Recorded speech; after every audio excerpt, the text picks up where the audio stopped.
Hello, everyone. Welcome back to the eDiscovery channel with our new venture by Rocky and I. Rocky, of course, Rocky Messing from Alterney, um, who is, I'm sure, well known to 99% of our viewers, and the other 1%. Well, you know, Whatever. sorry.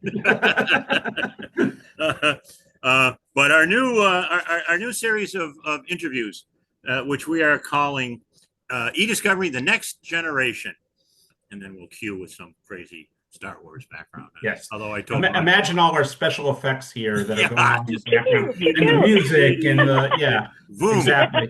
phasers on stun. So really, the point of all of this is to most of you know us, of course, from the last several years, doing a series of interviews with various luminaries, well-known people. Um, uh,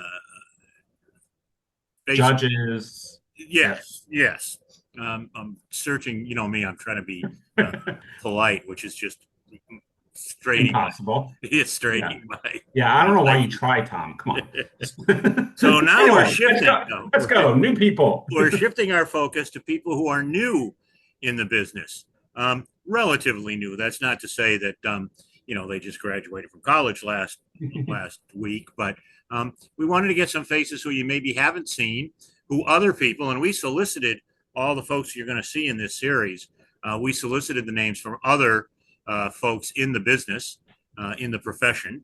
Um, and so these are a series of people who we were told were kind of new up and coming faces who we should keep an eye on. And the very first one of those, our premier, we like to call them, Woo! yeah, we like to call them victims on the other series, but we won't do that here. Jaclyn Sattler is the senior manager of strategic initiatives. She's Mhm. nodding, so I made it through a difficult sentence. At Relativity, our old friends at Relativity. Um, and Rocky's got a couple of questions he wants to ask her. This will be a very short, all of these will be very short, more sort of a briefing to get you to see who these folks are, get their names and faces out there, and make you familiar with them. So, Rocky, take it Yeah. away. Thanks, Tom. So, Jaclyn, welcome. Thanks for joining us. Let's Thanks for let's just having start me. off with a little bit of who are you and what do you do? Absolutely. So, uh, I'm me, Jaclyn Sattler. Hello, not an AI bot. And so She's real, everybody. Yeah. you never know these You, days. you It do could have to be. That's ask good to get nowadays, that right out correct? of the way. Yeah. And the problem is you Yeah. ask and they might tell you, yeah, I'm totally real, but yeah, it's You never yes, know. That's why you need like the glitchy Zoom or conference room yeah, debacle to prove that you're a real person. exactly. Yes. So my day job at Relativity is leading our strategic initiatives function. And my side job at Relativity is I'm one of the founding members of our Justice for Change program, which Oh, is our kind of like pro bono offering of yeah. our Relativity One and our Air Suite to nonprofit organizations and other groups supporting social justice causes. That's Great. awesome. Great. That's awesome. Yeah. Like my day So job's cool, but I'm like, this stuff is really cool. yeah, That that that is second part is awesome. very, very cool. I'm not to Yes. downplay your Mhm. strategic initiatives, but it, Well, it, because we don't know what those strategic initiatives yeah, are. Maybe yeah. we'll get a glimpse, It's in but the yeah. mystery, right? Right. Okay, so first random question. What's the Let's last do book it. that you read, and would you recommend Ooh, it? yes. It's called Everyone in My Family Has Killed Someone. Oh, okay. It is a comedic murder mystery recommended to me by someone here at Relativity, and I do recommend it. I think it was a fun take on a like tried and true type of story, and I think it did so well. It's being picked up for a TV series in the next couple of years, Cool. so you Okay. can get in on the ground level. Nice. Awesome. And I'm sorry, the title again is Everyone in My Family Has Murdered Somebody? It's killed someone. Yes, yes, Oh, Has someone. killed someone. Oh, right. Yes. Yes. Sounds Tom, like you know all yes. about that. sounds So like my family tree. Yeah. yeah, I was gonna say. Okay. Back to the topic. How You did you got it. end up at Relativity? How did you end up getting into the industry? Like, what was quickly, your path towards getting into legal tech and e-discovery? Yeah, I would say coming out of school, not the industry I would have said, this is what I need to do with my life. Although my parents did want me to be a lawyer growing up. So maybe they're like, please, this is where I landed. But it actually all came from relationships. So I was a former management consultant working on really products you can touch and feel. So concrete roofing, fireplaces, bubble wrap. But I had a colleague who had actually left and entered the e-discovery industry, and she had told me about this space. And I had a lot of trust in her and the passion she had for talking about this industry and the true impact it has on people. And I thought, I want to get it on that. And so I was lucky that she brought me along for the ride, and I haven't looked back since. That's awesome. Excellent. That's awesome. Yeah. And where did you go to school? I was at University of Chicago. It brought me out to Chicago from the East Coast, and I never looked back. Never left. There you go. Well, yeah. With the Billy Goat Tavern and a hop, skip, and a jump away, why would you leave, right? That's true. Okay, the question on everyone's mind, AI. How is AI, besides, okay, we know that Relativity has Relativity Air using AI, but specifically in your role, how has AI impacted you, and what's the effect that you're seeing on your day-to-day job today? Yeah, it's probably twofold, since I guess technically hold two jobs here. So my main day-to-day job, I would say AI has been a force multiplier for my experience in what I do. It takes the tasks that were very important, but like menial and waste a lot of my time, and helps me then get to the high value things much faster. So I would say after, like if I'm trying to craft like a new framework to drive a decision, I can like go into something like Copilot and say, like, here's what I'm thinking about, what's out there, what's the research, give me some facts and sources, so that then I can start to build like the B1 of the recommendation, so I'm not starting from zero. And then that like time to iterate has been so much faster than if I just did something on my own, which I love. And I don't rely on the AI, but it uses it to help me free up my own time to then do like the next level of work. But in my other job, like helping support our Justice for Change program, AI has been what has opened doors for the access to justice conversation. It's going to these like nonprofit organizations, these law firms doing their pro bono practices and saying, this can help you take on 2x, 3x, 5x more worthy matters, because AI can help your job be easier. And I don't need to spend the time talking about all the things like air for review and all those things could do, but it's at least saying what you were doing before, which was very, very manual, this can be something that is much easier. It's something that you can trust, and something that, because we're giving it away for free, that they can actually adopt and be in parity with the big guys out there who they're fighting against in the courts. And are you finding, just real quickly, are you finding that those are people who would otherwise have not entertained not just AI, but any sort of automation because of budget restraints? Absolutely. They're not, like, they're very limited. They're still working in like paper bankers boxes, which is wild to me to these days. Yeah. You know and love those. So absolutely, it's then putting them with like experts and helping them truly adopt technology that they want, because they're still working with like SharePoint and Dropbox, and there's so many better ways to do your review, do your preparations of brief, your trial prep in technology, that now that AI is the new norm, and now that they're hearing ways that they can bring it into their firms, this helps them get them that foot in the door of how to bring it into like their actual day-to-day jobs versus some things like the small tasks on the side that AI is obviously helpful for. Right. Great. Do you find that AI is, especially on the first side in your first job, do you find that it is, obviously it's that jump start, that force multiplier. One thing that a lot of people have raised concerns about is that it somewhat reduces the human interaction, because instead of going and talking to colleagues, learning about a certain topic, or doing research by having human interactions, you can just get a better answer, and a lot of times by going to Copilot or wherever it is.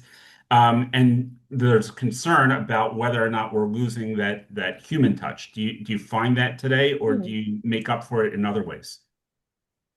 That's a good question. I would say so much of my job though is about like relationships and opening the lines of communications that AI cannot take the place of at all, my job is to help if there's a cross-functional initiative across 6 different departments. Like, I'm the person who has to go to talk to those people to say, like, what are your pain points? What are your needs? AI might help me pitch a solution, but I still need to talk to those folks to understand what's fit for purpose for them. So I don't think that anything relating to AI would diminish even my ability to do my day-to-day job. It just makes it a little bit easier. Cool. Great. So outside your day-to-day job, Yes. hobbies. What do you got for us? What do you like to do in your spare time? Ooh, I have joined a bocce league. Ooh. And Okay. I don't know how much you know about bocce. It's the Oh, things yeah. that the Italian grandparents do. And so me and a group of my friends, we do this every week. We are wonderfully mediocre. Oh, Perfect. great sport. Exactly the way you should be. Where do you play? Yes. Where do the matches take place? Where does it take place? It differs from like season to season. In the summertime, it's often at like breweries or other places outside that you can play, and they have the turf that they roll out. They bring their own sets of the bocce balls and the palinos. Nice. And then in the winter time, like they'll bring it inside restaurants or something because Yep. we do it midweek. So both like drives business for the places there to help them, grab a slice of pizza, drink a soda or something during the week, and use the space. Soda, pizza and soda. Yeah. Yeah. That's a ticket. Of course. That's what you do at a brewery, or at least that's what some of us do at a brewery. Yeah. It's interesting because I have only played once in my life, and it was in Chicago. Very cool. It was probably 15, 20 years ago. I mean, it was a long time ago, but I remember, and I can't tell you exactly where, but it was on some rooftop of some bar, and Okay. it was awesome. We had a blast. We had no idea what we were doing, but we had a blast. Yeah. Yeah. I played a lot in my younger days, growing up in the greater Boston area, of course, large Italian community, and play a lot at company picnics, weddings, birthdays. It was a lot of fun. Yeah. Great sport. Okay, so let's last question or last work-related question for you. What excites you the most about being in legal tech and the future of legal tech? Like when you look at this and say, okay, I've been doing this now for a couple of years, but like I've got my whole career in front of me, and this is going to be awesome. What is it that gets you saying that this is going to be awesome? Well, ever since you'd asked me about this or like warned me that this was coming, I have been thinking about it all week. And it's so tough to like land on the thing because I believe first and foremost, the people of legal tech are second to none. I've loved every person I've interacted with, the passion that they have for the field and the way that they are looking towards the future. So maybe my true answer is that I think legal tech is the space and like the legal data intelligence you're seeing and growing. Like these are the people at the front lines of technology. They're willing to adopt it first, but do so thoughtfully and safely because of the industry in which we sit. We have to do right by our clients and our customers. But they're still the first people willing to do it and try it and think of the big ideas. And that to me is so exciting. They're the first people who'd be willing to collaborate. We've been working, across the aisle with other like competitors, other customers, other people who are willing to say, like, what are you learning and sharing that knowledge. I haven't seen that as much in other places. They keep their like cards tight to the chest, and that is not something I've seen in legal tech at all. That's awesome. Nice. That's awesome. It's funny because the statement of we're willing to try new technology and move things forward. 5 years ago, even that was not the case. Like everyone would have said, legal is the last to adopt. But it's funny how that shifted over the last couple of years, where legal actually is willing to not take risks necessarily, but at least move forward with things in a thoughtful way. So, well said. That's great. I love that comment, Jaclyn. I've heard about that, like way back in the dawn of time. Legal technology, like 6 years ago. Yep. Did you actually use DOS? Did you use that thing called DOS? It was like what's DOS? Tom, you are so dating yourself right now. I know. I mean, you might even be dating from me. Like, come on. Okay, last question for you. What's your favorite genre of music? Oh, Ooh. So my dad is from Detroit, and so I'm a Motown kid. Love listening and growing up to that like sweet spot of that like rock and roll kind of like era. Love that. Every family event, there will be a Motown section of music. yeah. Otherwise, were we even there? Yeah. Ain't too proud to beg, beg, beg. See, you didn't know you were going to get a performance today. That's right. Don't get me There we started on go. the temps. Yeah, there we go. Well, All right. well, that's awesome. Yeah, thank you so much for sharing. It's been great getting to know you a little bit, Yes, and we're really, Thank you for looking really having me. forward What an to. honor to be among greats. appreciate you taking the time to put up with our frivolity. And hopefully, we'll see you down the road, maybe at ILTACon or Relativity Fest Absolutely. in the fall, Yeah, and we look Yes. forward to talking in person. yeah. And so that's it from the inaugural chapter of ED, the next generation. And we will see you shortly because we're going to put a bunch of these in the can and just kind of do the Roll them out. do Yep. do the Nielsen sweeps of podcast. Thanks everyone, and see you next time on Thanks. the eDiscovery channel. Yeah.